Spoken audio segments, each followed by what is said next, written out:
Hi friends, welcome to my mini vlog. ಇತ್ತೀಚಿನ ದಿನಗಳಲ್ಲಿ hair fall problem ಎಲ್ಲರಿಗೂ ಕಾಣಿಸ್ಕೊಂತಿದೆ. So ನನಗೂ ಅಷ್ಟೇ ತುಂಬ ಹೇರ್ ಫಾಲ್ ಆಗ್ತಿತ್ತು, ನೋಡ್ಬೋದು ನೀವು ಸ್ಕ್ಯಾಲ್ಪ್ ಎಲ್ಲ. ಹಾಗಾಗಿ ನಾನು 3 ವೀಕ್ಸ್ ಇಂದ ಆಲ್ಫ್ ಗುಡ್ನೆಸ್ ರೋಸ್ಮೆರಿ ವಾಟರ್ನ ಯೂಸ್ ಮಾಡ್ತಾ ಇದ್ದೆ. Hair fall control and hair ರೀಗ್ರೋತಿಗೆ ರೋಸ್ಮೆರಿ ವಾಟರ್ ಅಲ್ಲಿ ಎಂತ ಒಳ್ಳೆ ಅಂಶ ಇದೆ ಅಂತ ನಿಮಗೆಲ್ಲರಿಗೂ ಗೊತ್ತು. ಹಾಗಾಗಿ ನಾನು ಆಲ್ಫ್ಸ್ ಗುಡ್ನೆಸ್ ಇಂದ ಈ ಒಂದು ರೋಸ್ಮೆರಿ ವಾಟರ್ನ ನಾನು ಪರ್ಚೇಸ್ ಮಾಡಿ ಯೂಸ್ ಮಾಡಕ್ಕೆ ಸ್ಟಾರ್ಟ್ ಮಾಡಿದೆ. ನನಗಂತೂ ತುಂಬ ಬೆಸ್ಟ್ ರಿಸಲ್ಟ್ ಕೊಡ್ತು.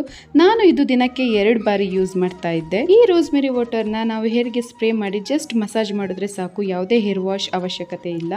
ಆಫ್ಟರ್ 3 ವೀಕ್ಸ್ ನನಗೆ ಬೆಸ್ಟ್ ರಿಸಲ್ಟ್ ಕೊಟ್ಟಿದೆ. ನನಗೆ ಇವಾಗ ಹೇರ್ ಫಾಲ್ ಕಮ್ಮಿ ಆಗಿದೆ ಆ್ಯಂಡ್ ಚಿಕ್ಕ ಚಿಕ್ಕ ಬೇಬಿ ಹೇರ್ಸು ಬಂದಿದೆ ಆ್ಯಂಡ್ ಹೇರ್ ಗ್ರೋತು ಅಷ್ಟೇ 1/2 ಇಂಚಸ್ ಅಷ್ಟು ಹೇರ್ ಗ್ರೋತ್ ಆಗಿದೆ.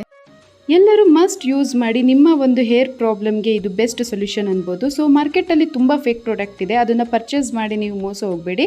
ಒರಿಜಿನಲ್ ಪ್ರಾಡಕ್ಟ್ನ ನೀವು ಆಲ್ಫ್ ಗುಡ್ನೆಸ್ ಇಂದ ಪರ್ಚೇಸ್ ಮಾಡಿ. ನಾನು ಆ ಪ್ರಾಡಕ್ಟ್ನ ಟ್ಯಾಗ್ ಮಾಡಿರ್ತೀನಿ, ಬೇಕಿದ್ರೆ ನೀವು ಚೆಕ್ ಮಾಡಿ. Thank you.